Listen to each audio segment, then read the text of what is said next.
Hello bachon, let's read the question. It says dimensions of resistance in the electrical circuit in terms of dimension of mass, length L and time T and current L would be.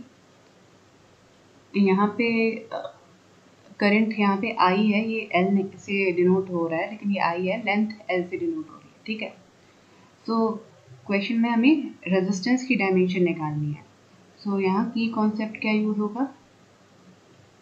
सबसे पहले तो आपको पता होना चाहिए कि resistance क्या है और रेजिस्टेंस की का क्या फॉर्मूला है। R is equal to voltage over current. तो एक तरीके का प्रोपोर्शनैलिटी कांस्टेंट है जो कि वोल्टेज और करंट को रिलेट करता है।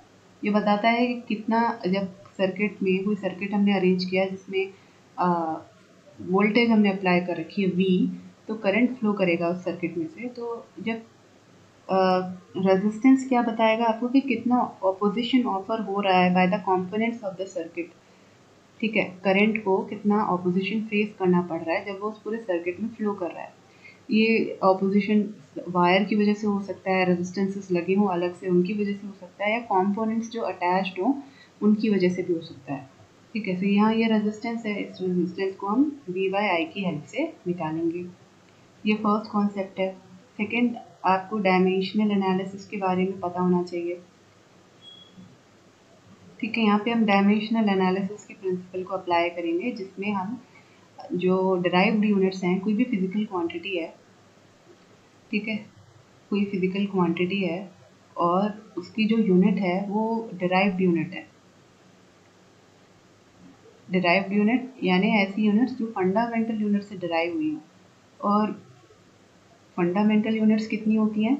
7 यूनिट्स होती हैं, जिसमें से mass, time, length, temperature, current, luminous intensity, amount of substance and temperature, ये सब कुछ कॉमन एग्जाम्पल्स हैं, कॉमन फंडामेंटल यूनिट्स हैं जिनको हम यूज़ करते हैं फिजिकल क्वांटिटी की यूनिट्स को रिप्रेजेंट करने के लिए, डायमेंशंस को रिप्रेजेंट करने के लिए, ठीक है। अब कह सकते हैं डायमेंशंस को रिप्रेजेंट करते हैं, ठीक है। ये दो कॉन्सेप्ट हम अप्लाई करेंगे। तो अब क्वेश्चन पे आते हैं। R is equal to V over I, right. V क्या है? पोटेंशियल डिफरेंस, जिसको हम work done over charge Q से भी रिप्रेजेंट कर सकते हैं, इनटू I। अब वर्क डन क्या है? वर्क डन की जो यूनिट है वो किसी भी एनर्जी के यूनिट से सिमिलर होगी, तो आप वर्क डन की यूनिट को एनर्जी की हेल्प से निकाल सकते हो। Let's say energy is kinetic energy half mv²। इसकी जो यूनिट होगी वही वर्क डन की भी यूनिट होगी, सेम यूनिट है जूल्स, तो डायमेंशन भी सेम होगी, ठीक है। तो यहाँ ml/2 इसका डायमेंशनल फॉर्मूला हो जाएगा वर्क डन का, ml/2, ठीक है।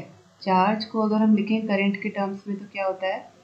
Charge Q is equal to current into time.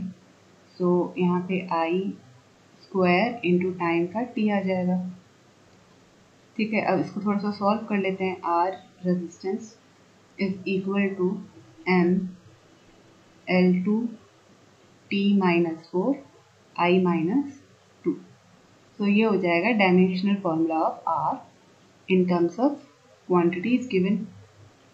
So यहाँ पे क्या है? mL/2T-4 T-3, यहाँ पे कुछ हमने, हाँ यहाँ पे T-4 नहीं आएगा, यहाँ पे एक ही T है, ऊपर -2 है तो T-3 आएगा। तो आप इसे करेक्ट कर लीजिए, यहाँ पे T-3 आ जाएगा और I की वैल्यू क्या हो जाएगी? -2। So correct option is option number C, mL/2T-3 I-2। I hope you understood it well. Best of luck.